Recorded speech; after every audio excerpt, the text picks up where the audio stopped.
السلام علیکم ورحمۃ اللہ وبرکاتہ۔ یہ بھائی کا سوال جو بین شیر کی بات بڑی اچھی بات ہے کہ ہم بار بار کہہ رہے ہیں محدثین کی پیروی کرنی ہے، کہہ رہے نا، محدثین کی مخالفت نہیں کرنی، محدثین کی پیروی کرنی ہے۔ اپنی بھی تحقیق کریں، اپنی بھی تحقیق کریں۔ اگر آپ کی تحقیق اور تمام محدثین کی تحقیق میں فرق آ رہا ہے تو محدثین پر نہیں باتیں شروع کر دینی، چونکہ میرا یہ اصول ہے، اس لیے میری تحقیق رہا جو نہیں بھائی، ہمارے اصول کیا ہیں؟ ہمارے اصول کیا ہیں؟ جب میں نے بولا ابھی کسی شیخ کا نام بتائیں، بھائی نے کہا ارشاد اللہ قصری صاحب، میں اللہ رب العالمین سے ڈرتے ہوئے یہ آپ کے سامنے، پوری دنیا کے سامنے یہ میں بات کرنے لگا ہوں۔ اللہ کی قسم، میرے استاد محترم شیخ ارشاد اللہ قصری صاحب، 1000 شخص بھی شیخ قصری صاحب جیسے جمع ہو جائیں، ایک پلڑے میں 1000 شیخ ارشاد اللہ قصری صاحب جو عرب و عجم کے محدث ہیں، جن کی تحقیقات سے شیخ البانی صاحب نے بھی فائدہ اٹھایا ہے، اپنی کتابوں میں نام لکھا ہے الاستاذ، شیخ البانی کیا کہتے ہیں؟ الاستاذ ارشاد اللہ قصری، الفاضل الاستاذ الفاضل ارشاد اللہ قصری حافظہ اللہ، اپنی کتابوں میں حوالے دیے ہیں البانی صاحب کے۔ البانی صاحب نے، میں دکھا سکتا ہوں ان کی کتابوں سے۔ اچھا، تو شیخ قصری صاحب حافظہ اللہ جیسے عظیم المرتبت محدثین موجودہ دور کے 1000 ایک پلڑے میں رکھے جائیں اور دوسرے پلڑے میں حافظ ابن حجر اسقلانی کے ہو، حافظ ابن حجر اسقلانی رحمہ اللہ 1000 سے افضل ہیں۔ سمجھ لگی میری بات؟ سمجھ لگی؟ ایک پلڑے میں، ہاں، اس کا یہ نہیں مطلب کہ ہم نے کوئی کلمہ پڑھ لیا ابن حجر صاحب کا، نہیں، اس کا یہ نہیں مطلب۔ ان کی تمام خدمات، تمام تحقیقات جب ہم دیکھتے ہیں تو انہوں نے تو ہمیں ہمارے لیے تحقیق کے رستے آسان کر دیے ہیں، انہوں نے ہی تحقیق کے رستے آسان کر دیے ہیں، متقدمین کی علم کو مدون کر دیا ہے، ان کے علم کو مدون مرتب کر دیا ہے، ہمارے لیے آسان کر دیا ہے۔ اللہ اکبر۔ تو محدثین کی ایک ایسا کام ہے جس کی بڑی ضرورت ہے، آج تک نہیں ہوا، ہم کافی کام کر چکے ہیں، لمبا کام ہے، آپ جیسے نوجوان اس کو مکمل کریں گے انشاءاللہ۔ مثلا آپ ایک کتاب مختص کر لیں، سنن ابی داود۔ اب سنن ابی داود پر کئی ایک تحقیقات آ چکی ہیں، 1 2 3 4 10 15 تحقیقات سنن ابی داود کی شائع ہو چکی ہیں، ایسے نا۔ اب ضرورت ہے اس سے طلبہ کا ذہن منتشر ہوا ہے، ہو چکا ہے، اساتذہ منتشر ہو چکے ہیں، طلبہ کیا ہے؟ چونکہ اتنا وقت نہیں ہوتا، کئی مسائل ہیں اساتذہ نے، کئی ڈیوٹیاں ہیں اداروں میں، کئی زیادہ اسباق ہیں تو پریشانیاں ہیں۔ بہرحال کام کیا ہونا چاہیے؟ مثلا ابو داود کی پہلی حدیث ہے، اس پر تمام محدثین نے اس پر جو حکم لگایا ہے وہ نقل کر دیا جائے۔ حدیث صحیح عند المحدثین، حدیث صحیح عند المحدثین۔ اور یہ کام منتشر ہے، یہ کام منتشر ہے، محنت کرنی پڑے گی۔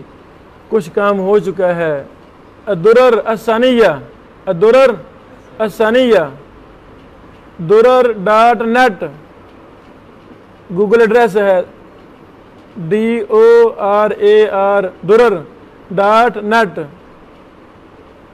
اس میں بہت زیادہ کام ہو چکا ہے، لیکن وہ نامکمل ہے، ابھی اس میں اور زیادہ محنت جاری ہے۔ تو ہم بھی اس پر کام کر رہے ہیں انشاءاللہ۔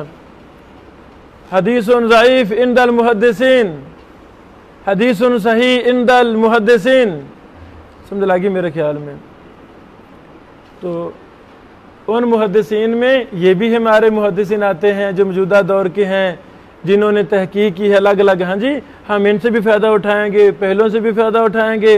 جہاں کہیں محدثین محققین کی تحقیق میں اختلاف آ جائے گا تو وہاں ہم دلیل کی بنیاد پر راجح کو قرار دیں گے۔ یہ جی محدثین کے ہاں یہی بات راجح ہے، یہ صحیح حدیث ہے، ہاں جنہوں نے ضعیف کی ہے کہا ہے ان کو غلطی لگی ہے، فلاں غلطی لگی ہے وغیرہ وغیرہ، یہ کام ہونے والا ہے۔ تسلی ہو جاتی ہے نا، تسلی ہو جاتی ہے، تسلی ہو جاتی ہے۔ ایک اور کام ہونے والا ہے، وہ ابھی تک نہیں ہوا۔ وہ کیا ہے؟ صحیح بخاری صحیح مسلم کی صحت پر امت کا اتفاق ہو گیا، الحمدللہ علی ذالک۔ اس کے بعد کسی صحیح کتاب پر جس نے بھی کوشش کی ہے اتفاق ہو سکا نہیں۔ صحیح ابن خزیمہ متقدم ہے، ابن خزیمہ رحمہ اللہ متقدم ہے نا، انہوں نے بھی اپنے استاد امام بخاری سے منہج لیا، اور ابن خزیمہ کو امام الائمہ کہا گیا ہے۔ احمد جرح تعدیل نے کیا کہا ہے؟ امام الائمہ۔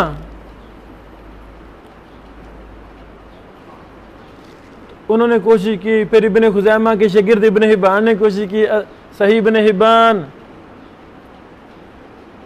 امام ضیاء مقدسی نے المختارہ لکھی، امام ابن الجارود نے المنتقى لکھی۔ ان کتابوں کا نام بتا رہا ہوں جنہوں نے صحیح کا اہتمام کیا ہے۔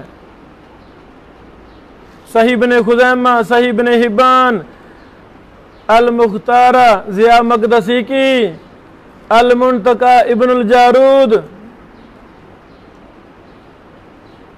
امام حاکم کی المستدرک علی الصحیحین، اور بھی کتابیں۔ بعد والوں میں سے جو ہم نے اپنا زمانہ پایا، شیخ مقبل بن ہادی رحمہ اللہ کی کتاب المسند الصحیح کافی ضخیم ہے۔ المسند الصحیح، صحیح بخاری مسلم کے علاوہ جو صحیح حدیثیں ہیں انہوں نے ایک 8-10 جلدوں میں ایک بڑا مسودہ تیار کر دیا ہے، المسند الصحیح کے نام سے، مطبوع ہے، نیٹ پر بھی ہے۔ شیخ البانی رحمہ اللہ کا الصحیحہ، یا دیگر کتابوں میں جو صحیح ہیں یہ کتابیں، شیخ ضیاء الرحمن اعظمی صاحب کی الجامع الکامل، یہ ایک لاہور میں ڈاکٹر صاحب ہیں فضیلت الشیخ دکتور خالد المدنی حافظہ اللہ، انہوں نے بھی صحیح احادیث پر کام کیا ہے، احاطہ کیا ہے، کافی ضخیم ہے وہ بھی۔ تو اب ہونا کیا چاہیے؟ یہ جو بخاری مسلم کے علاوہ صحیح کتابیں لکھی گئی ہیں، ان تمام کتابوں کو سامنے رکھا جائے اور ان تمام محدثین کا جنہوں نے اپنے کتاب میں صحت کا اہتمام کیا ہے، تو وہ حدیثیں الگ کر دی جائیں۔ حدیث لائے ہیں آپ، نیچے لکھا ہو اس کو، یعنی کتب صحاح کا اہتمام کرنے والے محدثین اس کو صحیح کہا ہے۔ چلو یہ تو ہم کہہ سکتے ہیں نا، ہاں جی یہ بخاری مسلم کی تو روایت نہیں ہے، ہاں یہ کتب صحاح کی روایت ہے، اور یہ جو 10-15 محدثین نے اہتمام کیا ہے اس حدیث کی صحت پر، ان کا اتفاق ہے۔ ابن خزیمہ کا، ابن حبان کا، ابن الجارود کا، ضیاء مقدسی کا، شیخ مقبل کا، شیخ البانی کا، شیخ اعظمی کا، وغیرہ وغیرہ دیگر بھی، یہ تو ہم کہہ سکتے ہیں نا۔ تو اس پر کام نہیں ہوا، اس پر کام کی ضرورت ہے۔ تو جو ہم بار بار کہہ رہے ہیں محدثین کی پیروی، محدثین کی پیروی، سمجھ لگی میرے خیال میں؟ اللہ تعالیٰ ثانی فرمائے، اور ہم سے یا آپ سے یا کوئی بھی جو ہمارا بھائی ہماری بات سنے، اس کو پلے باندھ لے اور اس سے فائدہ اٹھائے۔ بارک اللہ فیکم۔